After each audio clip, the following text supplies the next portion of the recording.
What's going on, man? What's going on, Sam? How are you? Hello. How are you? Jim, how are you? Good, buddy. What's up, man? Mike. Seth Rollins, this is Mike Cannon. Mike, how are you? Good, Welcome to the show, man. Oh, thank you. Am I on? Are we on? We're We on. are, Oh, yes. That's it. That's it. We're good to I go. walk in and I'm in. All Yeah. right. I put this thing on and Well, suited up this early in the morning? Good Day New York. I had to be on live television, so I had to look nice. I tried to get them to let me change into a T-shirt for you guys. I figured it was more appropriate, but this is where I'm at. No, you look comfortable. Oh, so comfortable. It's the best, you know. How do you know Sam? Because he's done so much wrestling stuff. Yeah. He just comes around every once in a while, talks about wrestling, and Yeah. he's a nice guy. So I'm always good lingering. dude. Yeah, but is he a nice guy? What is the feelings of wrestlers about Sam? Is there a good buzz on him? we think he gives you guys the creeps. No, you know what? Our world is so tight knit that it's weird when someone kind of from his world comes in because he's a big fan, right? Right. And so sort of there's this this resistance to Sam, which I'm sure he encounters in his real life all the time. Sure, of course. I get that. Yeah, there's a little bit of resistance, but he sticks around and he does a good job, and so slowly but surely everyone's like, oh yeah, it's Sam, he's cool, I dig it. Yeah, because you stop seeing him. Okay, he's just a fan, but now it's like, all right, yeah, he's like legitimately a part of things in some. Exactly. Yeah. Because, we have plenty of people who would love to be a part of our industry and they just don't fit, but he's a fan and he gets it and he's smart, so it works out all right. Well, thank you. Yeah, and there's a lot of people too. There's a lot of shitty people that do wrestling interviews for some reason. Like when you're around and there's just like everybody gets together to interview wrestlers. Like there's a lot of shitty people, and I don't understand why that happens. Do you mean shitty interviewers or shitty people? Both. Yeah, both. Both. I feel like, there's just a lot of people who don't know what they're doing, and they're just nervous, and fans are like Sam, but without the etiquette sort of thing. They've got like, I want to ask all these questions, but I'm so weird and I can't seem to manage it. It's kind of like that, and he seems to manage it better than most. What's a bad question you get? Like a typically awful, like, ugh, this. I just get the same ones over and over. You know what I mean? Like I get the people who are like, "Oh, can you put me in a hold? Like, can you put me in a headlock? Can I give me a body slam?" Or like, and these are fine, but I just get them so much. Like the, how did you start wrestling? Or if you could wrestle anybody, past or present. Like I always get that question, and if there's not a follow up to it, it's just kind of like. When you do them in a row, it's like, yeah, all right, cool, Sam just crossed 3 things off his list. No. Yeah. Like I said, he's always been really cool, always been really chill, and asked good questions, which I appreciated. So. Well, yeah, I guess it's hard if you're doing multi-interviews, too, for people not to step on the same ones. But there's got to be questions that everyone promoting something is terribly sick of talking about. There's also always those nervous guys that you're like, there's no way that this person works in any form of media. I don't know why you're doing this interview, but you don't interview people for a living. You definitely don't. You just snuck into this wrestling thing. See, where you got those credentials, I do not know. We Yeah. didn't give them to you. you got to ask it a certain way to look like you're in the business. Like, I won't just say, hey, your movie. I'll say something like, Seth, your movie, The Skinny. That's And that gets him talking about it. Well, no, that's true though. That's really good. That's you just come with confidence, right? Yeah. And boom, that's of almost anything in life. I watched a guy sneak right through the airport security line doing the same way. No one even knew. We were coming back on this flight. It was an overseas flight, and so we had to transfer our bags or whatever. You get connecting to go to whatever small town. So we're in Dallas, say. So you have to land and then get your bag and then go to the desk and recheck it and then go back through security. And it was me and Chris Jericho, and we were sitting there and we're just kind of waiting in line like normal people do. And this dude literally just walks up. He's got a hat and a backpack on, and he just cuts in front of Chris. And I'm like, hey.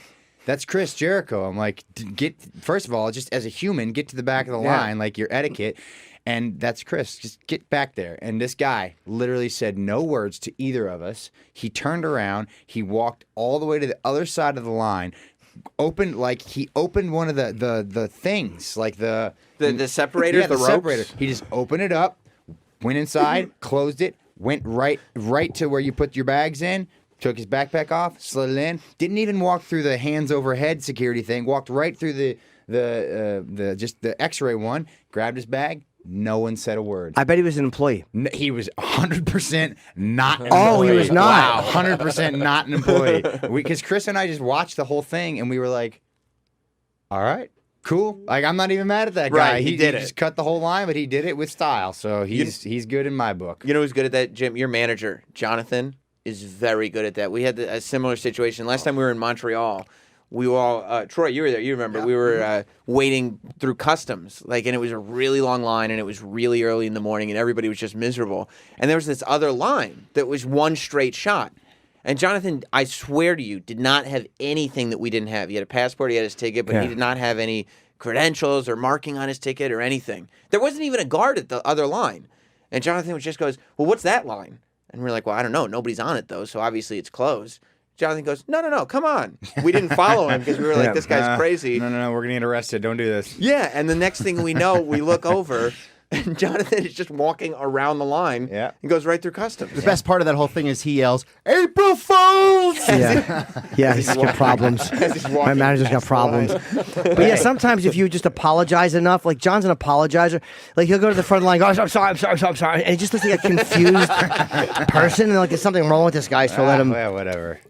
So yeah, all right. So, but who would cut in front of you and Jericho? Who the fuck is crazy enough to do that? That's what I'm saying. Right. He literally did not care. He had no care at all. Didn't even say a word. Not even an apologist. Didn't when we said, "Hey, don't do that." He was just like literally no words. Moseyed on with his time and day, And just cut you in a different way. in a different way. Yeah, cut you better. Yeah, in a better way. Exactly. I was like, dang. But at least he did. At least he did listen and get out of your way. He did get out of the line. Yes. So And found another line. I guess we both. It was a win-win situation, I suppose. Yeah. What was it like working with Wesley Snipes?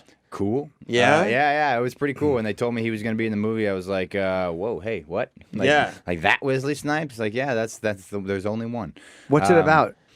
So it's like there's this futuristic sort of prison, if you will, where they can use like quantum intelligence to like tell if you're a liar. So it's like a weird kind of lie detection device, which while we were doing the movie, like I'm thinking, oh, this is so futuristic, and then like I'm kind of like, I bet that's not that far off. Like I bet they're just gonna be able to use like your biometrics at some point to like tell if you're telling the truth instead of having to use like the needle on the lie detector. So yeah, there's this weird facility that's been invented where they can, like a futuristic lie detector, and it's manned by this group of people, and they all go missing, and the system shuts down, and we don't know why because they're supposed to be like a self-run system. So then a team of operatives, including myself, Wesley Snipes, Anne Heche, and David Annable, we go in and we're trying to figure it out. Okay. So it's like a suspense thriller, kind of like whodunit sort of action film. It's also got a lot of old school like gore to it. You don't see that much gore in movies anymore, I feel like. Yeah, I mean, there's some violence to it, but it's also like it's one of those where it's like it's not like violence for the sake of violence. Like there's good build up to the violence. Like you get your money's worth, but you got to kind of wait and be patient for it in a good way. Have you acted before? I mean, I act every week on Monday nights. Well, yeah. Let's say in a more traditional sense. No, this is like the first movie type thing I've ever done, aside like from I did like plays in high school or whatever. Oh, really? So did you like theater acting? So I decided I was going to be a wrestler when I was like 15, and so I was like, well, how do I be good at pro wrestling? Well, I should take public speaking classes. I should take, I should buy a weight set from my basement, and I should take some acting classes. So I took a couple acting classes in high school. That's pretty advanced at 15 to figure out that like that's a very smart way of looking at the business. That at 15 you realized I need to learn how to act and be a public speaker because the entertainment aspect of this business is huge. You would see, I have my own wrestling school now, and for me, it was like a no-brainer at 15. Right. I was like, okay, this is what I want to do with my career. These are the things that it takes to be good at your career. How do you go about doing that, And obviously at 15, most people don't know what they're going to do with their lives. I felt very fortunate that I had set a goal that I was going to work towards, and that was helpful. But then, like I said, I have a wrestling school now, and I see a lot of 18, 19-year-old kids who come in, and they're completely unprepared for what pro wrestling is. And I'm like, what did you think this was going to be? Yeah. I'm like, did you think you were just going to like, oh yeah, I'm done playing my video game, I guess I'll be a pro wrestler now. I'm like, what? No, you have to like,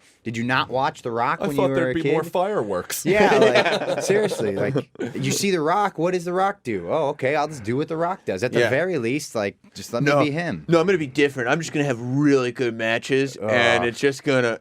Yeah, But to still see that at 15 is impressive. To like, be home watching TV and you see Hulk Hogan and you're like, fuck it, I know what I got to do. Shakespeare in the Park. That's a huge jump. That's a smart thing to have foresight for. Yeah, I suppose so. I mean, in retrospect, like at the time, it just made sense to me. So, were you a shy kid? Look, no, not at all. Not even a little bit. I didn't have any problems like talking to people at all. So you got girls in high school? No. So I was like, I wasn't shy, but I was so like, F the establishment. I don't want anything to do with anybody. All I want to do is wrestle in my backyard with my friends. Screw you guys and your football teams and your cheerleaders. Like, I didn't drink in high school. I was like completely straight edge, like anti everything that was supposed to be cool. I was the opposite of that. Because that was even cooler. Yes. Yeah. But it like worked for me. You know what I'm saying? Like, I still was like I was well known, so it worked out fine for me in high school. I wasn't like antisocial, but I was at the same time. You were doing your own thing. There's like a whole punk movement of people who are anti-drugs and anti-drink. It's a really weird, but they're like Straight edge, yeah. Straight edge. Is that what it's Yeah. called? Yeah. Yeah. Maybe Troy, you might have even told us about that. Where it's so completely the opposite of what you think it's going to be. But those guys are pretty fucking crazy too. Yeah, I mean, it just worked for me. It was me and my friends, and I had like my small group of friends, and we were, like I said, just very anti-establishment. Like, I quit all organized sports after like 13. I was like, no, I don't want to do any of this crap.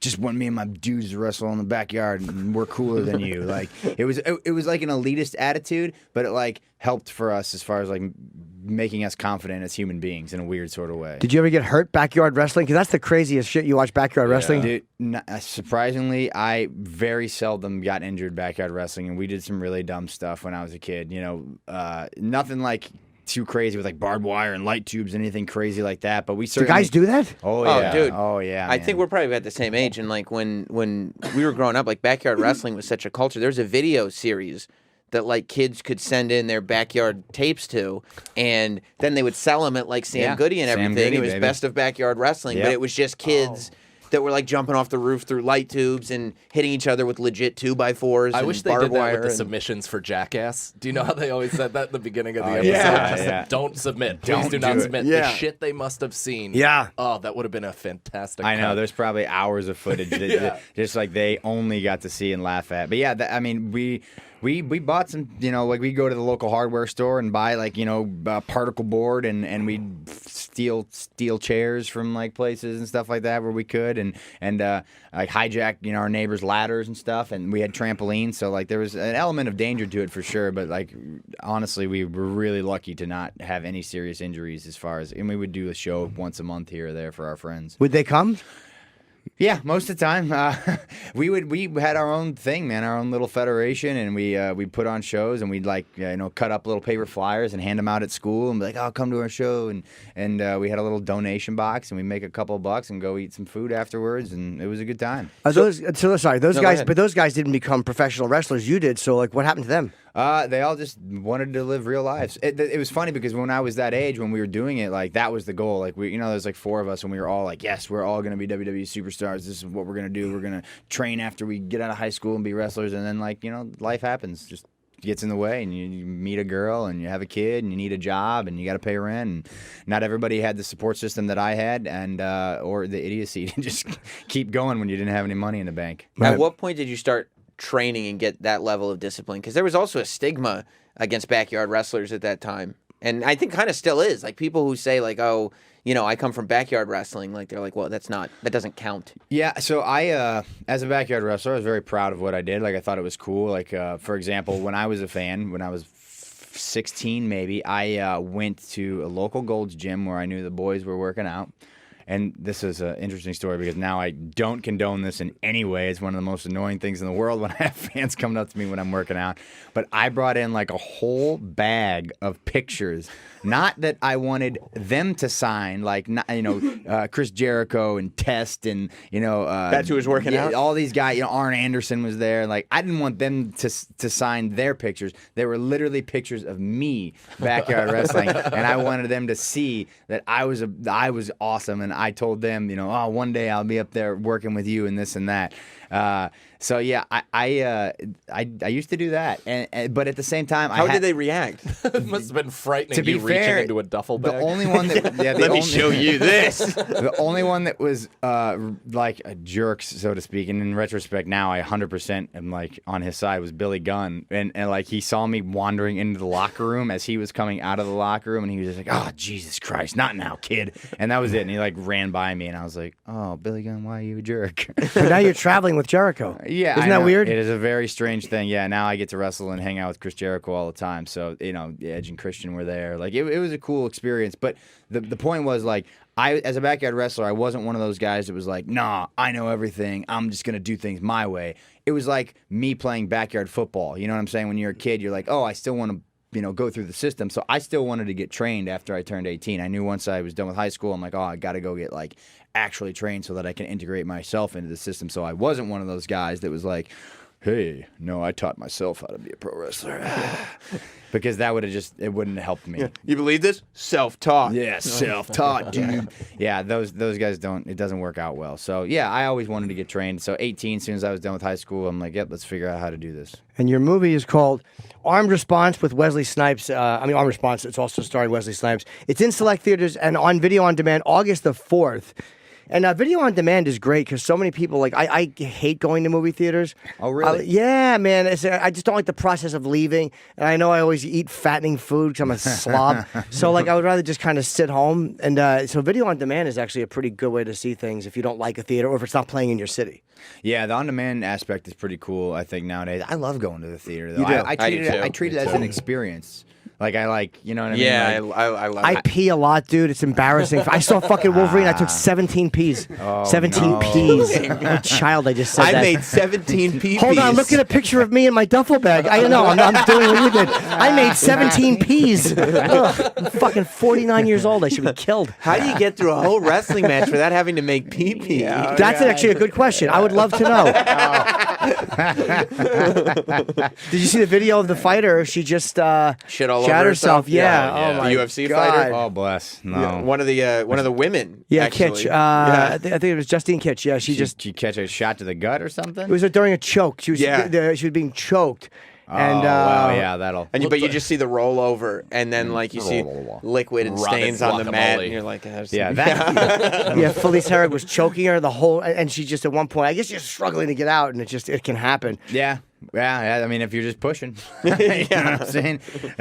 You'd be more common to have something like that in a wrestling match as opposed to the pee. It doesn't happen. The pee's just like gone. Like it's like now you don't even think about it. Like you get like before matches, I get nervous, so I kind of get that. I got a nervous pee. Yeah. As soon as you go out there, done, over, and then you come back, you're like, oh, I don't even have to pee at all. That was a lie. Right. But there it is. Imagine back in the day when all that cocaine was involved, though, how many people were this close to shitting their pants? I'm sure it's happened. No. It's definitely happened. I mean, that's more common because, like, if you have like a weird upset stomach, or it's just like you have a shart coming on, you know what I'm saying? There's all sorts of options, and then you take a bad bump, or somebody hits you wrong, or just like you're like, oh, I guess I can squeeze this.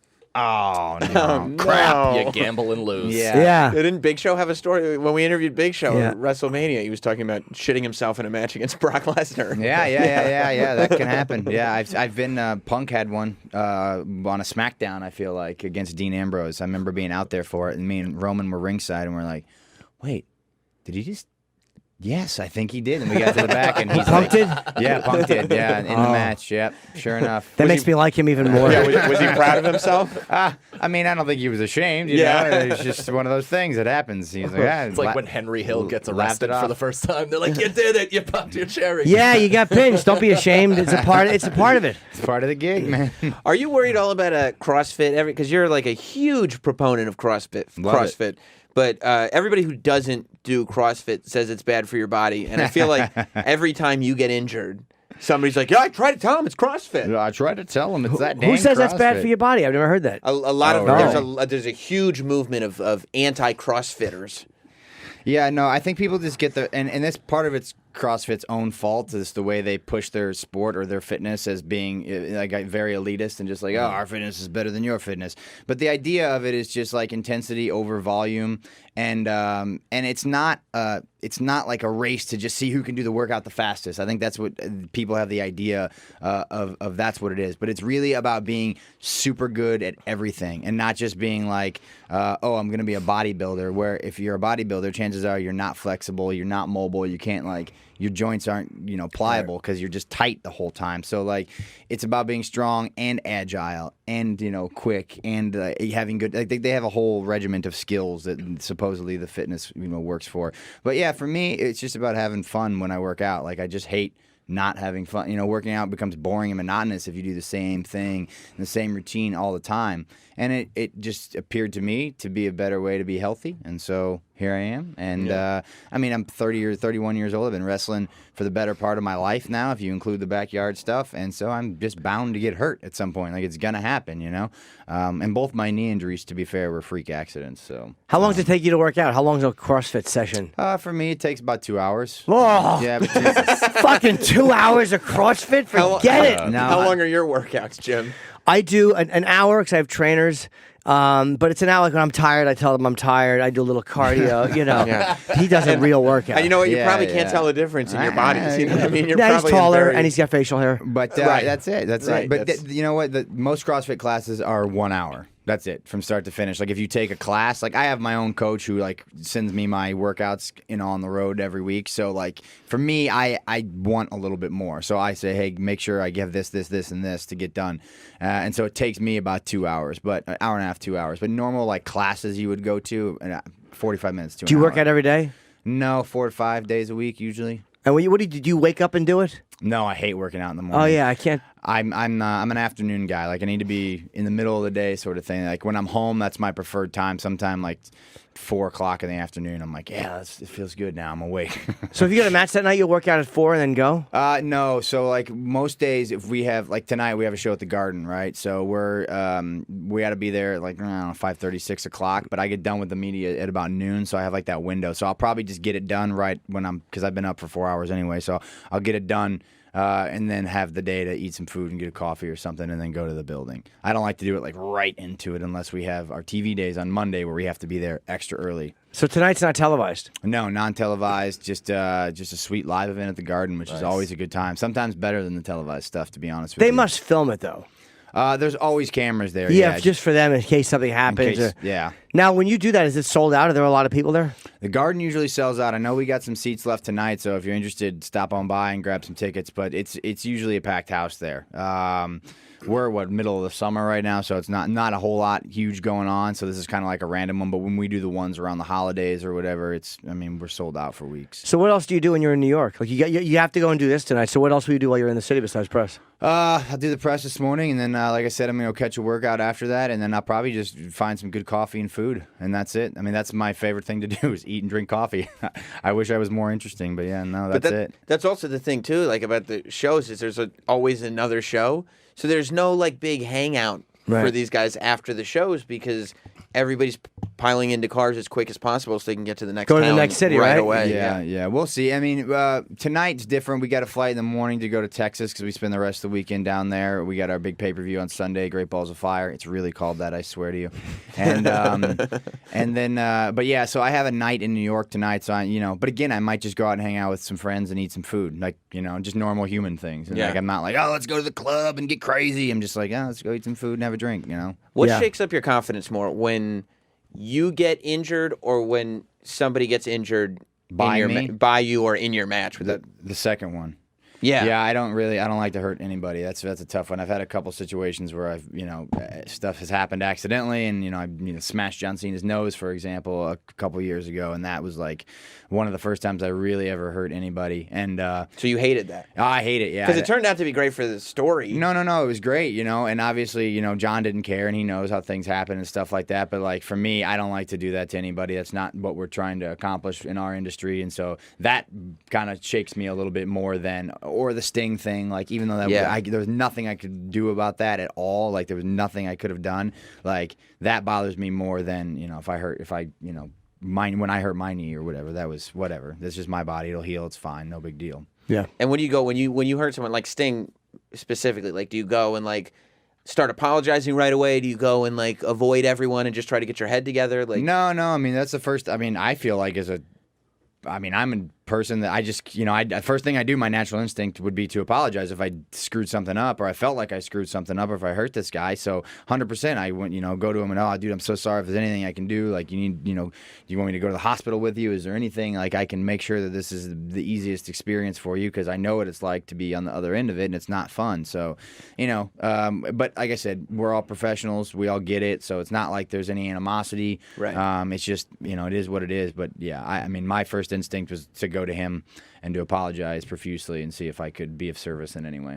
How was I think you asked how Wesley Snipes was. Do you guys form any kind of relationship or no? Wesley was cool. He kind of was kept to himself a little bit. Like he would eat catering and stuff with us during lunch breaks and stuff, but he was pretty chill, like onto his own. And he was like, I mean, I guess him and Anna are around the same age, but he's like a solid 20 years older than me.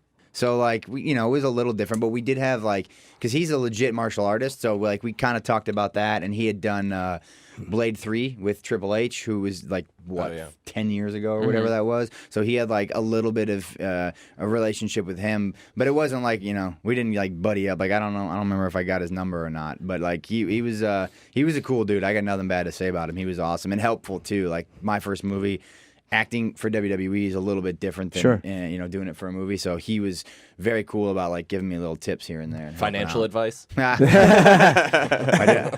didn't go there. I did make a really not a bad joke, but like because we filmed the thing in a prison. Like we filmed it in a prison in southern Louisiana. So I remember like one of the first few days we were just all sitting around and I'm like, man, can you imagine what it would be like to just sit in here? I bet that would suck.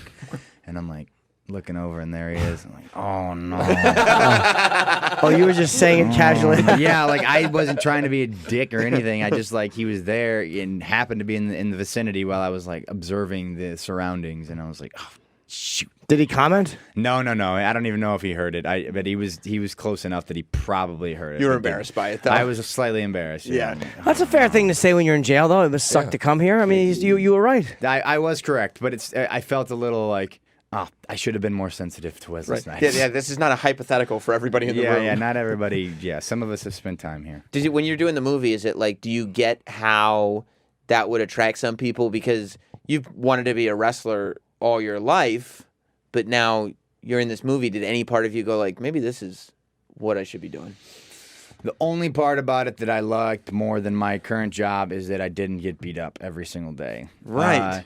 It was very strange for me to do like a million takes of the same scene over and over again, and like I enjoyed the process, but it was so much like hurry up and wait. There was so much waiting around. I was not prepared for that. Like, I should have brought my PlayStation or something. Like you can only read so many books after a while. I was like, okay, this is a little much for me. But dude, it was just weird. Like I like the live aspect of what we do. Like because when we wrestle, there's an immediate response from whatever I just did. Like I immediately get feedback on it. Whereas we would do the scene, and you have no idea. You have no. I mean, the director says cut and good job, and it's like, oh, okay. I guess that's it. Right. So you don't get to see anything until now. I filmed this a year and a half ago, I think, a little over a year. So it's like now finally seeing it back, and it's going to be in theaters, and people are going to finally get to see it. So now I'll get the feedback, and it's like that's just a weird system for me. I'm not used to that. I'm used to the live, like the difference between doing a stand-up show and doing a movie. It's a different type of one response. is alive and one is a bigger interaction and energy from the audience, and one is just And was any part of you like, look, I'm kind of wanting to depart from what I do in the wrestling ring? Is there any way my character's costume could not look so much like my ring gear used to look like? Nah, it was all fine. I did whatever they wanted to do. It was cool. I was just happy to be on set and check it out. We spent a month down in basically New Orleans area, so it was just a cool experience. I just wanted to take it all in. I wasn't too much of a prima donna when it came to It's that fun stuff. doing a movie. It's like you're acting. It's silly. It's not like. Yeah, it is. It was silly, but it was in a good way, and it was a different experience. Like I enjoyed doing something different. Definitely not quitting my day job. Right. I have no aspirations of being The Rock at any point. But I didn't mind doing it, and I would try it again for sure.